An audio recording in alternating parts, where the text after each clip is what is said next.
Hisham qala rubama terkadang sami'tu mendengar siapa saya bukaan Muhammad ibn Sirin terhadap tangisannya Muhammad ibn Sirin fil laili di dalam waktu malam. Bahwa hal utawi dia siapa Muhammad ibn Sirin fi sholati iku di dalam sholat. Hisham mengatakan saya juga terkadang mendengar tangisannya Muhammad ibn Sirin di waktu malam, di mana dia dalam keadaan melaksanakan sholat.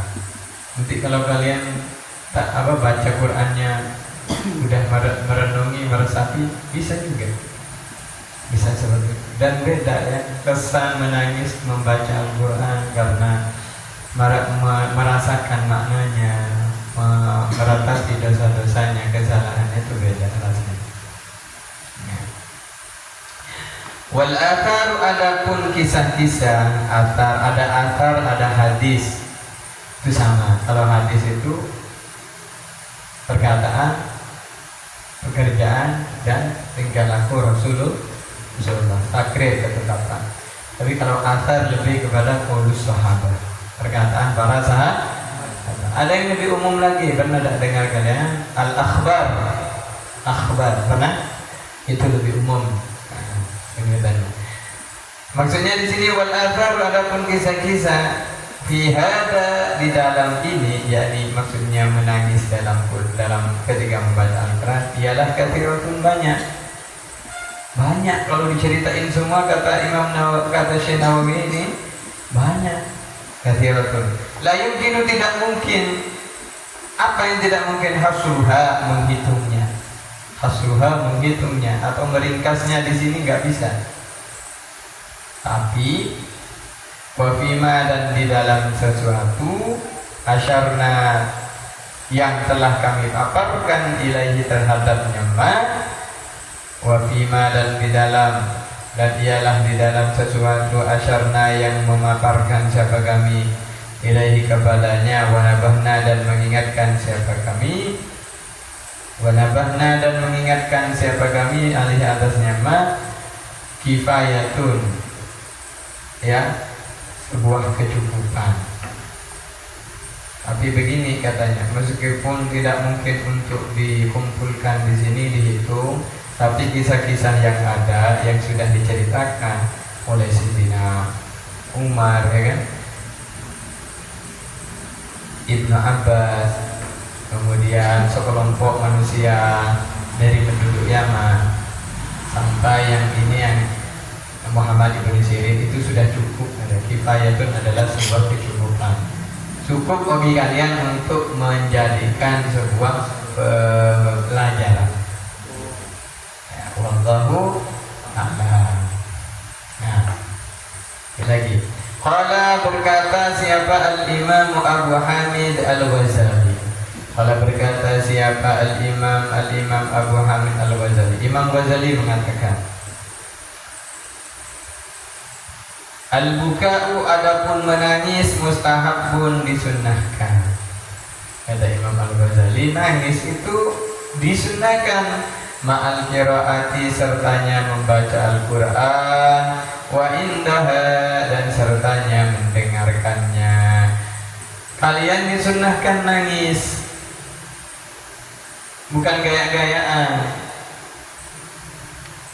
Memang menangis saat membaca Al-Quran itu disunnahkan. Jadi usahakan untuk bisa menangis seumur hidup. Masa nggak pernah nangis baca Al-Quran?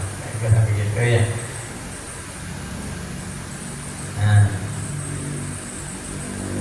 wa indaha, dan saat mendengarkan Al-Quran. Ada orang baca Quran, bacaannya itu enak, lagunya merdu, sedih nadanya, hingga ingat dosa-dosa. Atau ingat ketika nakal ngelawan sama orang tua, itu kan dosa. Oh, ya Allah. Wala taqul lahuma uffin wala tanharhuma. Dia tahu itu maksudnya. Janganlah kalian berkata cukup. Wala tanharhuma, dan jangan kalian membentak kepada keduanya. Ingat dosa-dosa, ingat waktu masih sebelum mondok. Sering marah-marah di depan orang tua, di depan ibu. Apalagi ibu sering dimarahi. Mentang-mentang kita laki-laki kuat, ibu perempuan lemah. Di depan mukanya kita, kamu udah dengar apa? Kamu udah bilang tadi. Ingat waktu itu. Atau ingat orang tuanya kalian itu ketika bekerja untuk kalian, yang kalian melihat dengan kedua mata kepala kalian sendiri. Ayahnya lagi ngangkat beban berat untuk sekedar kerja untuk kalian, dan kalian melihat, akhirnya merenung kalian, ya Allah, segitunya orang tua untuk menyelamatkan saya, untuk mempertahankan hidup saya. Akhirnya mengadil. Itu orang bisa nangis karena mengingat masa lalu dan dosa.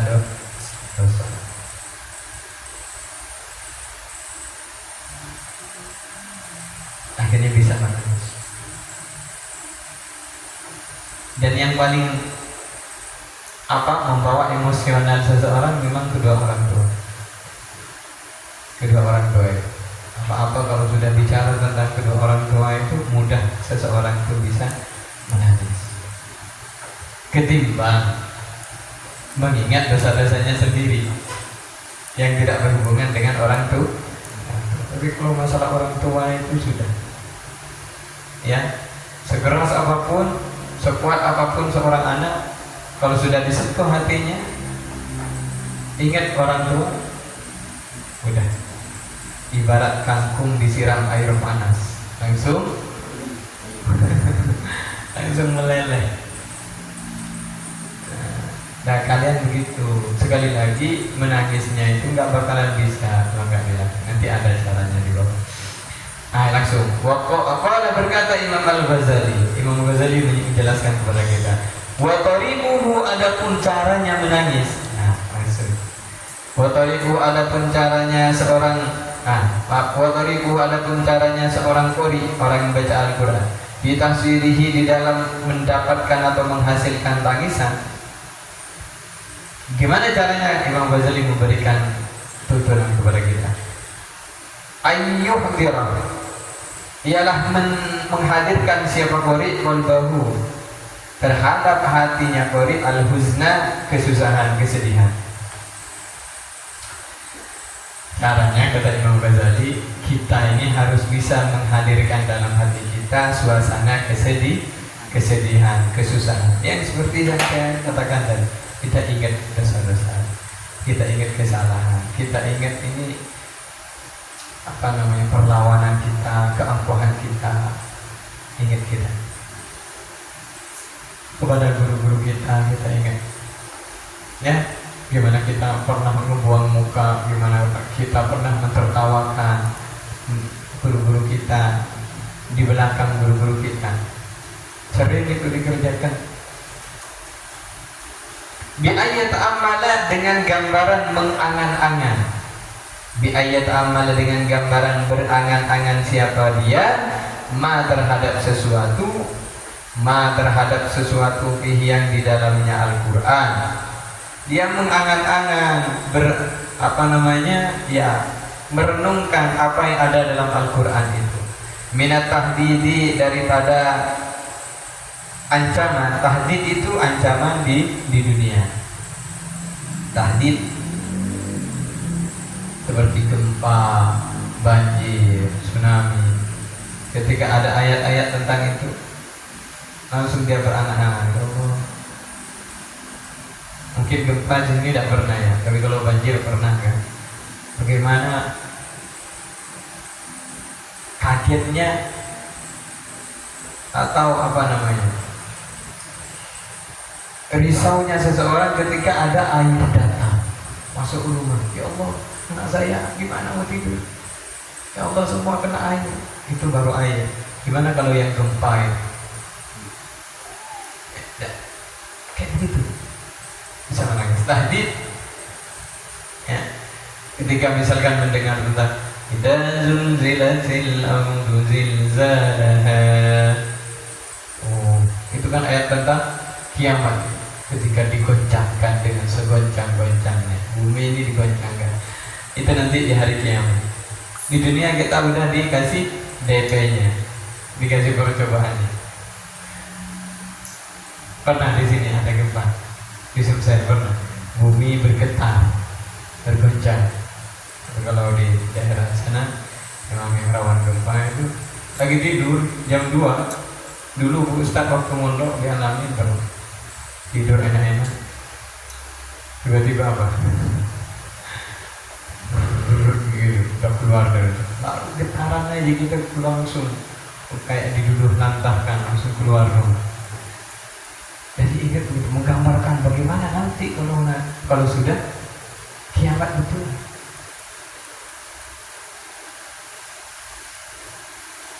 Wal wa'id dan ancaman nanti di akhirat.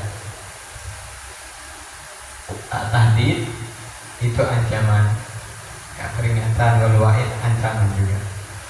Asyadid yang pedih. Asyadid yang pedih. Makanya sering sekali-kali lah buka bagaimana azab neraka dibaca supaya tahu, bisa menggambarkan. Ya, nanti bisa menangis. Kalau nggak bisa, nggak dicoba. Nggak nyampe kalian nikmat membaca Al-Quran.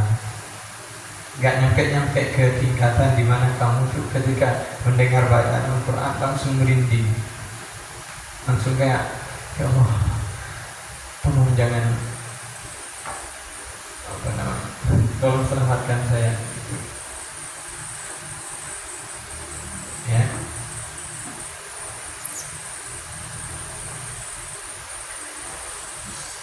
Wal mawatir dan janji-janji. Mawatik mitsaqun, mawatik wal mawatik janji-janji. Bagaimana janji-janji Allah kepada orang-orang yang taat, kepada orang-orang yang durhaka, yang maksiat.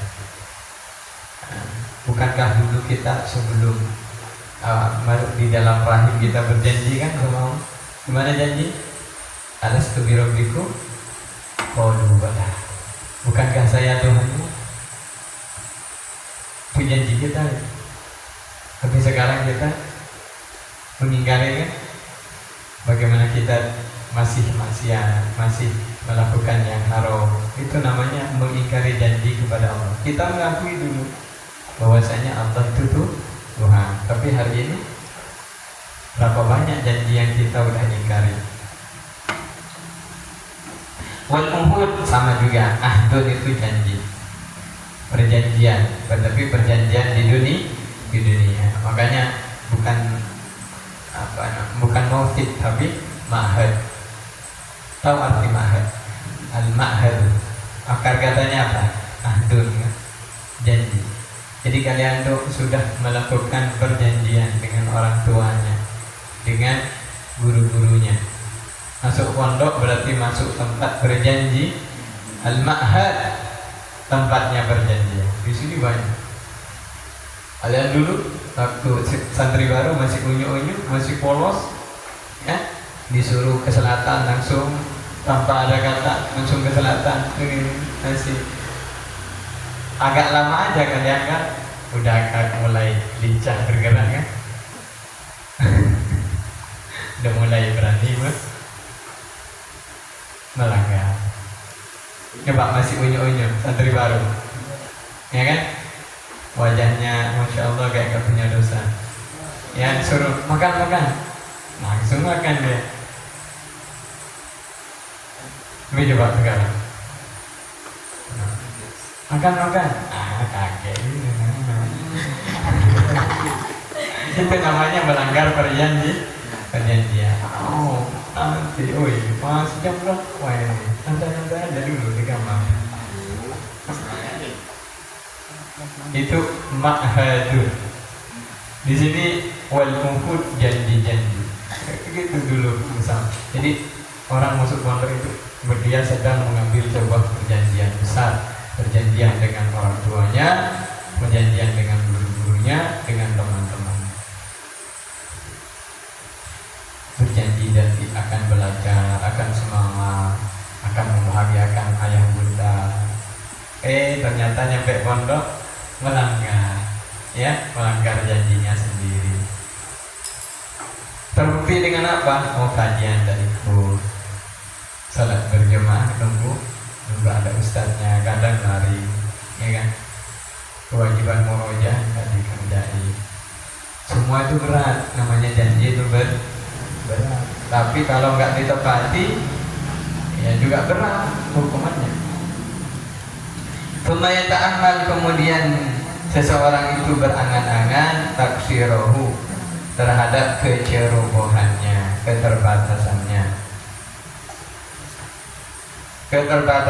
kecerobohannya fidzalika, di dalam perjanjian itu.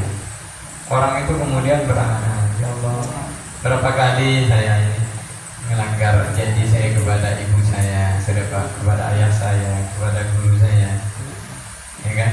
Dengan kalian tidak taat di pondok itu sudah melanggar janji akhi. Dengan kalian tidak bertaat kepada aturan itu, apalagi buat aturan, itu sudah melanggar perjanjian. Bahkan perjanjiannya itu hitam di atas putih, ini hebatnya. Hitam di atas, ada kertasnya, tanda tangan Allah. Bukan sekedar perkataan saja. Belum siap pondok, ngasih unyu-unyu. Iya Ustaz. Tak pegang HP loh. Ya tante. Kamu nanti kalau mondok di sini jam 3 dibangunkan. Gimana? Mau enggak? Pokoknya unyu-unyu. Sekarang amit-amit. Ya, sekarang sudah. Coba lihat video-video itu. Waktu Kevin, Eja ngantri nasi gimana? Hah? Disenggol dikit, diam dia. Ngantri nasi, ya. Sekarang jangan, langsung mau video. Kenapa setiap sesuatu itu harus mati lima? Ya. Akhi, hawin itu jangan mati lima terus. Mati lima sebenarnya kata-kata kotor itu kalau diterjemahin, ya kan? Alamadin gitu. Mati lima. Oh.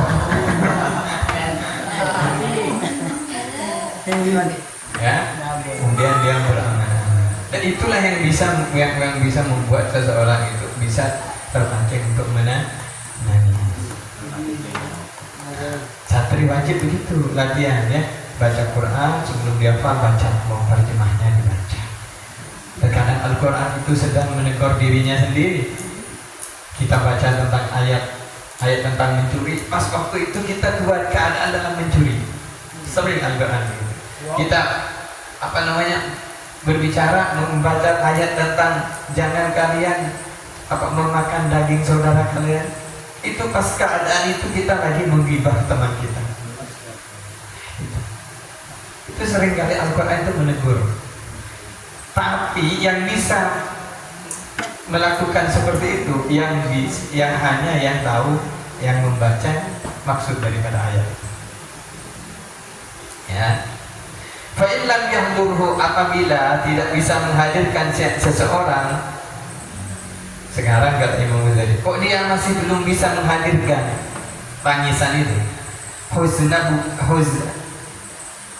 in lam yahdurhu, maka apabila tidak bisa menghadirkan kepadanya seseorang, apa yang tidak? Huznun, kesedihan, wa bukaun, dan tangisan, kama yahduru, bagaimana telah menghadirkan al-khawas, orang-orang terpilih. Kok rasa sedihnya tidak bisa membuat dia menangis, rasa susahnya tidak bisa menangis. Ya, maksud dari ayat-ayat Al-Quran yang belum bisa merubah hati dia, masihlah lewat saja. Al-Quran itu masih di bibir saja, tidak membekas sampai membuat dirinya menangis, merenung. Falyabki, maka hendaklah dia menangis ala faqdi dzalik, atas hilangnya kesempatan itu. Maksudnya begini, kok kalian sudah membaca artinya, sudah ingat dosa-dosanya, tapi belum bisa menangis, maka tangisilah keadaan kalian itu. Betapa kerasnya hati kalian itu, sampai segitunya kalian belum bisa tersentuh. Menangis karena kalian itu terlalu keras hatinya, sehingga kerasa sedih, ya itu nggak bisa membuat kalian menangis. Fa'innahu, karena sesungguhnya itu yang dimaksud ini apa? Tidak bisa menangis walaupun sudah diceritakan kesedihan-kesedihan. Min a'zamil masaibi, dari paling besarnya musibah.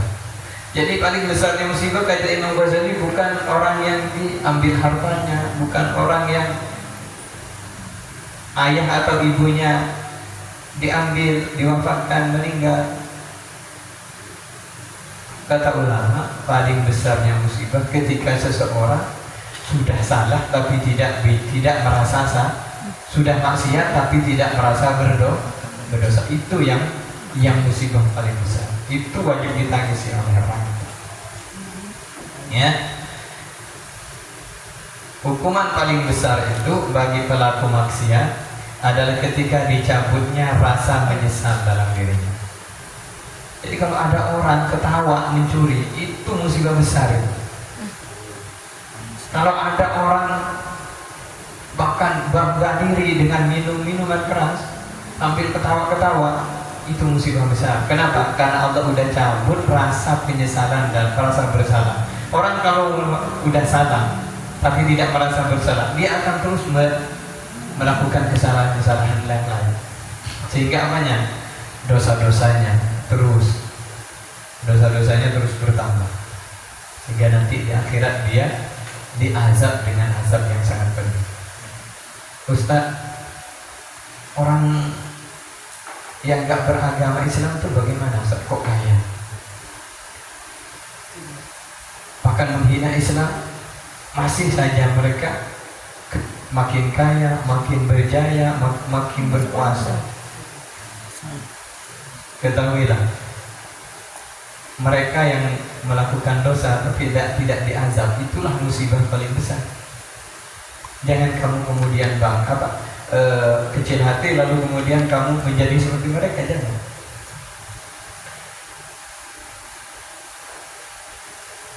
Nanti orang yang seperti itu ya, dia sedang menampung azabnya, sedang mengumpulkan azabnya.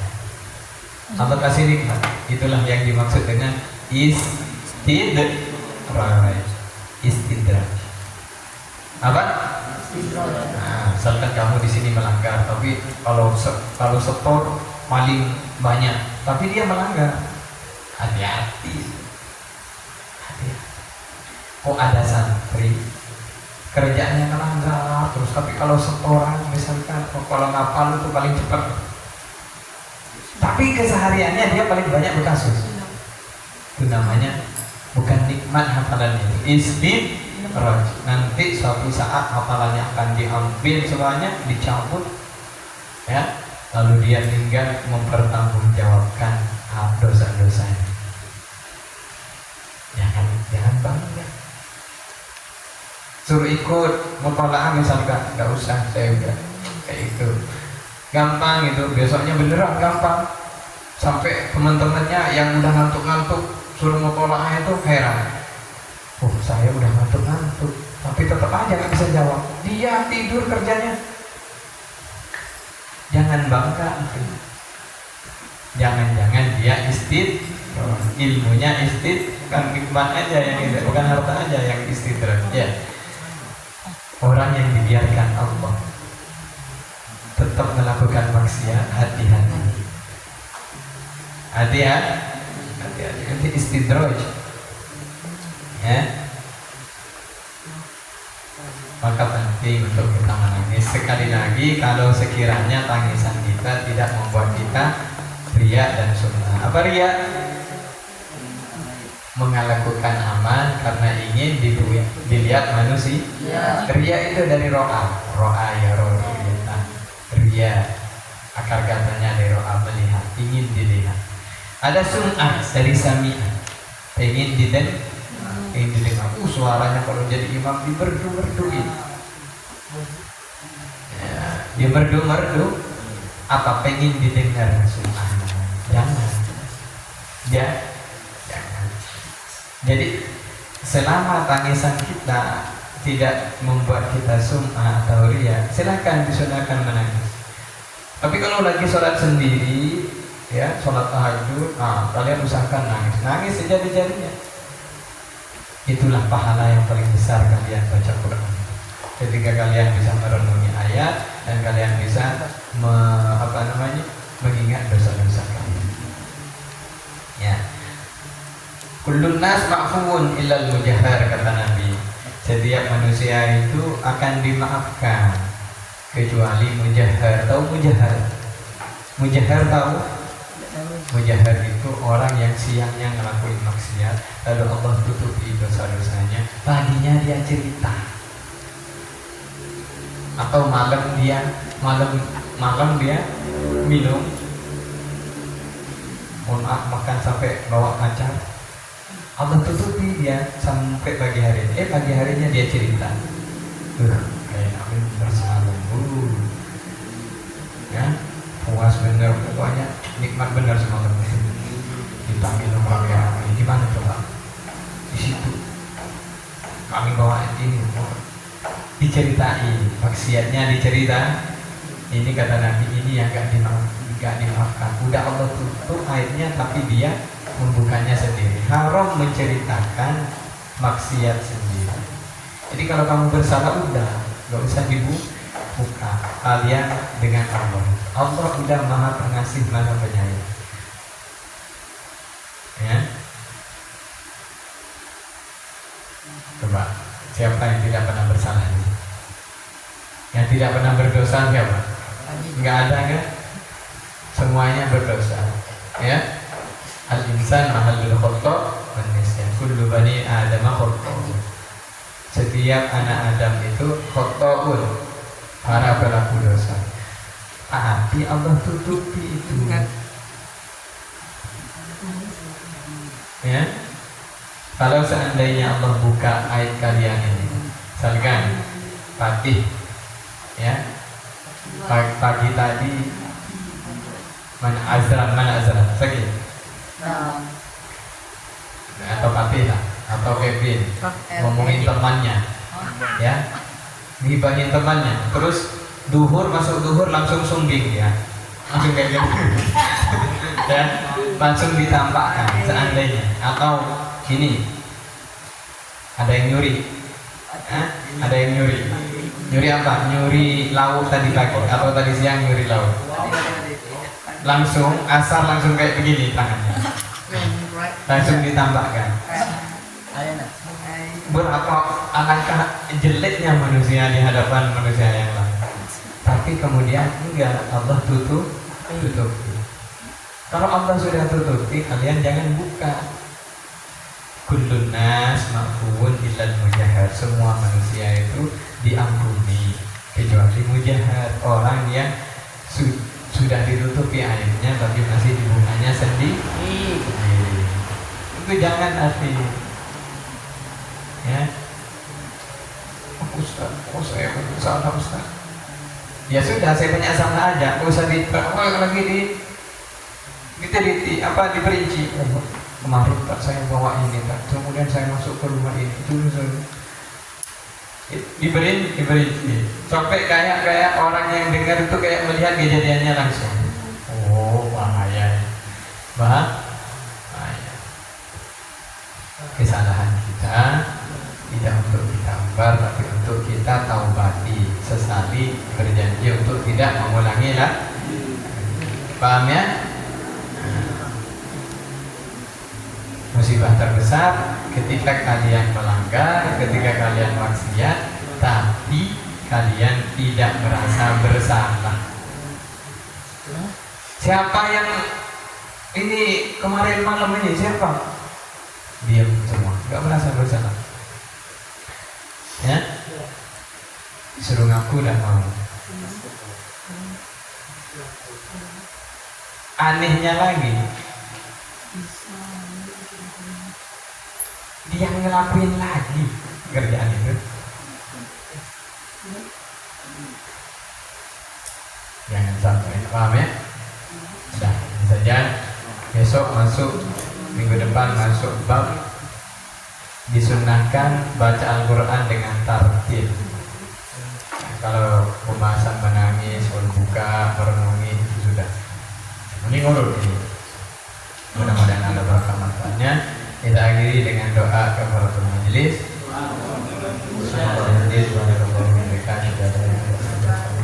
Allahumma inna nasta'udziruka ma qara'na wa ma qulna wa ma ta'lamna wa rudduhu lana ya Allah min ta'ajjal. Allahumma inna nasta'udziruka ma 'allamtanihi farudduhu lana ya Allah. Amin ya Rabbi. Ilaihi wa la tansani ya Allah ya rabbal alamin. Rabbana atina fid dunya hasanah wa fil akhirati hasanah wa qina adzabannar. Amin. Sallallahu alaihi wa sallam. Alhamdulillah.